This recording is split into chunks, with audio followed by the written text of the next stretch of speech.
38,000원짜리 렌즈 필터 샀다가 150만원짜리 갤럭시 깨먹었다. 아이폰도 깨졌다. 이건 그냥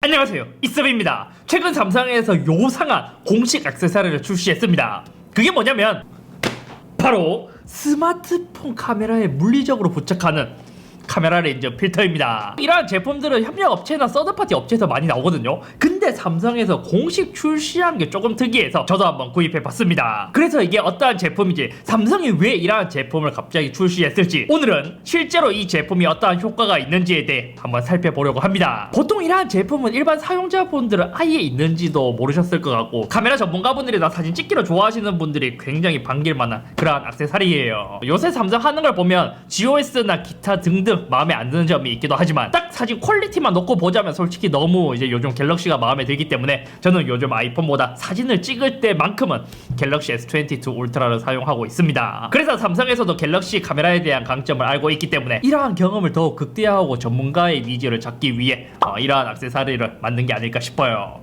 가격은 38,400원으로 구입할 수 있고, 실질적으로 성능만 좋다면 가격은 굉장히 착한 수준입니다. 요즘 삼성을 보면 박스 오른쪽 끝쪽에 디자인 for 삼성이라는 문구를 쓰고 있는 모습을 쉽게 접할 수 있더라고요. 마치 애플에 있는 디자인 바이 캘리포니아 같은. 호환 자체는 갤럭시 S21과 S22 시리즈가 가능하다고. 뭔가 특이한데요? 근접 초점 기능을 끄고 사용하라고 반사광에 대한 설명이 적혀 있습니다. 갤럭시 S21과 S22 울트라의 경우 근접 초점 접사 기능을 갖고 있는데, 그것을 켰을 때 화질 저하가 생길 수 있고, 투명 케이스를 사용할 때는 투명 케이스를 벗고 사용하라 라는 주요 문구를 볼 수 있죠. 구성품 뭐가 들어있을까? 여기 두 개의 박스로 되어 있고요. 요건 렌즈랑 케이스 같은 거 같은데? 오호! 와, 이거 진짜 큰데요? 생각했던 것보다 크기가 더 커요. 예전 DSLR 센서 부분, 렌즈 부분을 잡는 것 같은 그런 느낌을 주고, 이것도 고급감을 어느 정도 표현하려고 해서인지 플라스틱의 가죽 같은 느낌을 내고 있습니다. 그리고 나머지 구성품들이, 여기는 필터가 들어있는 거겠죠? 안경 닦기 천 같은 거. 그리고 여기 필터가 들어있는데, 요거는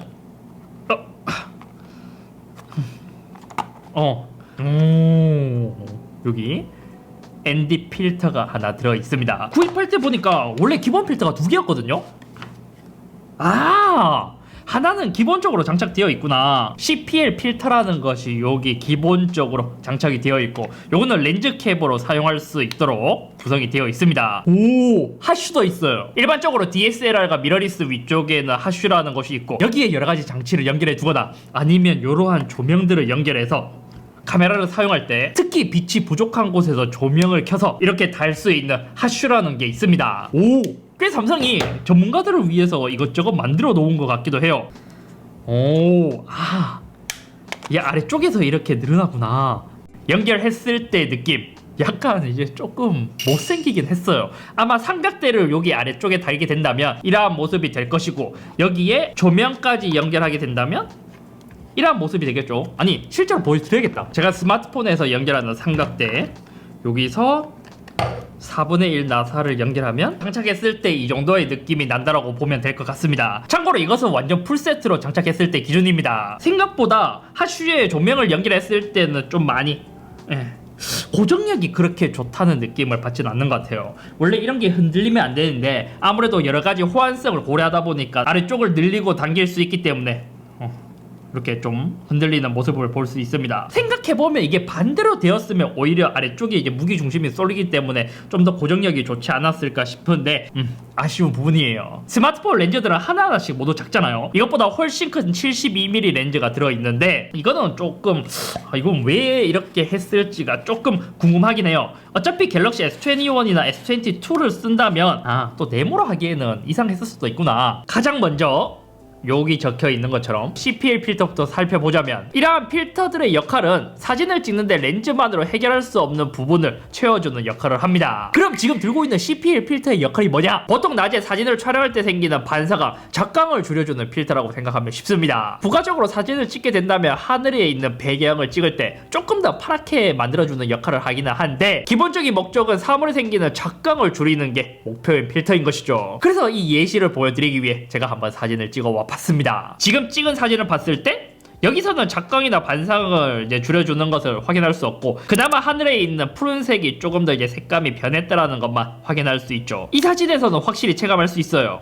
예를 들어 벤치를 봤을 때 대리석에 빛이 비춰져서 반사가 되어 있는 모습을 볼 수 있는데, 여기서 CPL 필터를 사용하게 된다면 반사광을 확실히 줄여주는 모습을 볼 수 있습니다. 그렇기 때문에 사진을 조금 더 깔끔하게 찍을 수 있는 거죠. 이게 연남동에서 찍은 사진이거든요. 연남동 그 경의선 숲길에서 찍었을 때 분수가 이렇게 올라오면서 여기 물길에서 반사가 되는 모습을 볼 수 있지만, 여기서 CPL 필터를 사용하게 된다면 이렇게 물속에 있는 내부까지 보여질 정도로 반사광이 모두 죽는 모습을 볼 수 있습니다. 분수가 나오지 않을 때도 CPL 필터를 사용하면 이렇게 깔끔해진 모습을 볼 수 있죠. 하지만 여기서도 CPL 필터를 사용한다고 해서 무조건 좋은 건 아니에요. 왜냐면 사진을 찍는 사람에 따라서 이렇게 하늘에 비춰진 물속에 반사된 것을 함께 담는 것을 좋아하시는 분들도 있고, 아니면 물속에 있는 것을 주로 촬영할 때 이러한 반사광을 없애는 것을 좋아하는 사람, 이렇게 나눠져 있기 때문에 무조건 CPL 필터를 사용한다고 해서 좋은 것은 아닙니다. 그리고 또 하나의 이제 오해가 생길 수도 있는 점, 제가 작년 애플스토어 여의도점 오픈했을 때 애플스토어는 모두 유리로 되어 있잖아요. 그래서 거기에 비춰진 반사되는 제 모습까지 모두 지워지는 게 CPL 필터인지 알고 구입을 했으나, 말 그대로 반사광, 적광을 줄여주는 역할을 하게 되지 이렇게 유리에 반사되어 있는 그러한 부분까지는 모두 제거되지 않더라고요. 그리고 또 필터를 사용했을 때 단점이 있기도 합니다. 예를 들어 제가 어제 밖에서 찍은 사진이거든요. 대낮에 봤을 때 통유리로 되어 있는 건물을 찍었을 때 지금 보게 된다면 이렇게 앞쪽에 있는 건물이 반사되어 있는 모습을 볼 수 있잖아요. 여기서 CPL 필터를 사용했을 때 이렇게 되는 모습을 볼 수 있습니다. 앞에서 봤던 물을 찍게 된다면 반사광이 사라지기 때문에 물속을 더 깊숙이 볼 수 있는데, 이것도 반사되는 적광을 줄여주다 보니까 오히려 안쪽에 있는 블라인드나 이러한 부분들까지 모두 드러나게 되어서 조금 깔끔하지 못한 그러한 모습을 볼 수 있죠. 그렇기 때문에 CPL 필터를 주로 사용하시는 분들을 보면 바다에 가서 그러한 것을 줄이기 위해 사용하시는 분들이 많더라고요. 다음으로 ND 필터. 요거는 저희 스튜디오에서도 굉장히 익숙한 제품이에요. 영상을 하시는 분들이 이것저것 공부를 하게 된다면 다른 필터보다 더 쉽게 접하게 되는 필터거든요. 기본적으로 ND 필터의 경우 빛의 투과량을 감소시켜주는 역할을 하는 필터입니다. 우리 주변에서 쉽게 볼 수 있는 것은 선글라스와 비슷하다고 생각하면 쉬워요. 그럼 이게 실제로 사진에 썼을 때 어떠한 결과물이 나오냐? 가장 먼저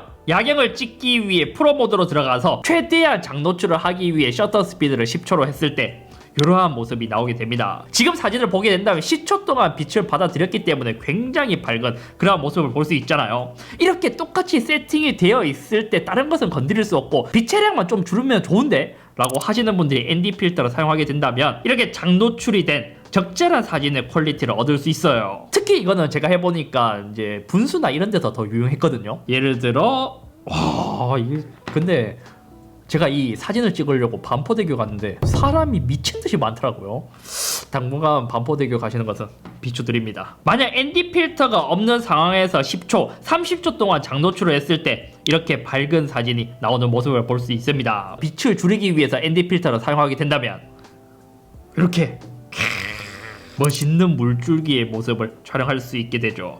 이것도 이러한 식으로 촬영을 했고, ND 필터가 있는 것과 없는 것과의 차이가 굉장히 크게 드러나는 모습을 볼 수 있어요. 진짜 ND 필터가 없을 때는 동일한 상황에서 동일한 세팅값에서 이러한 결과물이 나오게 되지만 ND 필터를 사용하게 된다면 굉장히 멋진 사진을 건질 수 있고, 이것도 3배 망원으로 찍었을 때 ND 필터가 없을 때 이러한 모습, ND 필터가 있다면 진짜 멋있는 사진을 건질 수 있습니다. 진짜 ND 필터가 있는 것과 없는 것과의 차이가 굉장히 커요. 하지만 여기서도 조금의 아쉬운 점은 있습니다. ND 필터를 보게 되면 지금 ND8이라는 글자가 적혀져 있는데 이것도 ND 필터에 따라 숫자가 모두 다른 식으로 구성되어 있습니다. 뭐 전문가분들이 ND8, 뭐 ND16, ND32 이렇게 다양하게 ND 필터를 구성하고 있기는 하지만 이 ND8이라는 구성에서 아쉬움이 느껴지실 분들이 있지 않을까. 왜냐면 제가 찍은 사진을 보더라도 지금 장노출이 저녁에만 찍었잖아요. 만약 낮에서 찍었을 때 ND 필터가 이것보다 더 어두워야 장노출을 찍을 수 있는데 낮에 장노출을 찍기에는 ND8 필터로는 조금 아쉬움이 있었습니다. 여기서 영상 쪽으로 가게 된다면 가변 ND 필터가 있기도 하지만 또 그러한 것은 또 퀄리티가 떨어져서 여러가지 타협을 해서 삼성에서 스마트폰으로 찍기에 가장 좋은 ND 필터의 버전이 ND8이 아니었을까라는 생각에 출시한 것으로 생각됩니다. 그리고 제가 실제로 밖에 나가서 촬영을 해보니 이 구성에 대해서 조금 아쉬운 점이 있기는 했어요. 실제로 삼각대처럼 생겼지만 삼각대의 역할을 하기가 좀 어렵달까. 제가 얘를 끼우고 나서 핸드폰을 따로 빼서 들고 다니지 않고 그냥 요렇게 들고 다녔는데 실제로는 이게 굉장히 잘 빠진다는 게 단점이었습니다. 지금 여기서 밑으로 힘을 줬을 때는 크게 빠지지가 않아요. 그죠? 만약 반대로 힘을 주게 된다면 쉽게 빠져버리기 때문에 들고 다니다 보면 흔들림에 의해 스마트폰이 쉽게 빠졌습니다. 그래서 제 갤럭시도 삼성 언팩에서 고릴라 글래스 빅터스인지 빅투스인지 뭐 그렇게 뭐 강하다고 했지만 실제로 이러한 장비에 연결하기 위해서는 케이스를 사용할 수도 없고 생폰으로 연결을 해야 되는데 이렇게 쉽게 빠져버리니까 쉽게 깨지기 때문에 만약 얘를 구입하더라도 굉장히 조심을 해야 된다. 이게 왜 그러나 보니까 밑쪽에는 여기 지지해주는 부분이 굉장히 크기 때문에 쉽게 이제 이탈이 되진 않지만 반대로 위쪽에는 볼륨과 잠금 버튼 컨트롤을 위해서 이 영역이 굉장히 작다 보니까 안정적으로 지지되지 않더라고요. 봐요. 반대로 밀었을 때는 진짜 잘 안 돼.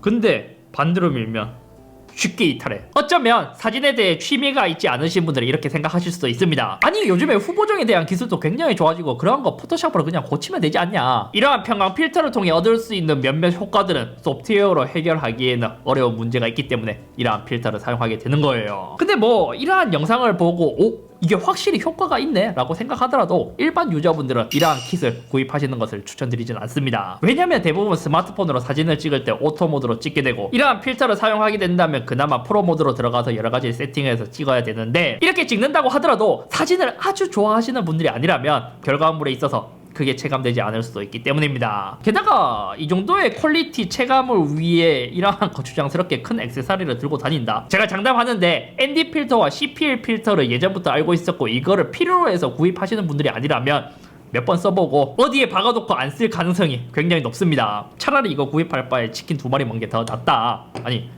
요즘 치킨값 올라서 한 마리 먹기도 힘드나? 하지만 어쩌면 이러한 프로용 장비를 공식적으로 내서 입문자용, 범용으로도 접근할 수 있다는 점은 저는 좋은 것 같아요. 요즘에는 스마트폰 카메라의 퀄리티가 좋아지다 보니 취미, 심지어 상업용으로 사진을 찍으시는 분들도 스마트폰의 비중이 점점 높아지고 있는데 그러한 분들에게 조금이나마 더 좋은 퀄리티의 사진을 얻기 쉽도록 이러한 액세서리를 공식적으로 만들어줬다는 게 굉장히 좋다고 생각해요. 아마 이제 갤럭시의 사진 퀄리티가 아이폰에 꿀리지도 않고 오히려 더 좋은 케이스가 많다 보니까 이러한 장비가 나왔다고 생각하는데 만약 이제 갤럭시의 동영상 퀄리티가 아이폰을 압도하게 된다면 이러한 사진 관련된 장비가 아니라 동영상 촬영하는 뭐 짐벌이라든지 그러한 장비들이 또 공식적으로 출시될 가능성이 있지 않을까요? 아무튼 오늘은 여기까지며 삼성에서 이러한 액세서리를 공식적으로 출시해서 이러한 제품들의 역할이 뭘까라는 이제 궁금해 하셨던 분들에게 궁금증이 해결되었으면 좋겠고 한편으로는 이러한 프로들을 위해서 이러한 필터를 쓰기도 하지만 일반적인 사용자들을 위해서 뭔가 삼성만의 재미있는 그러한 필터나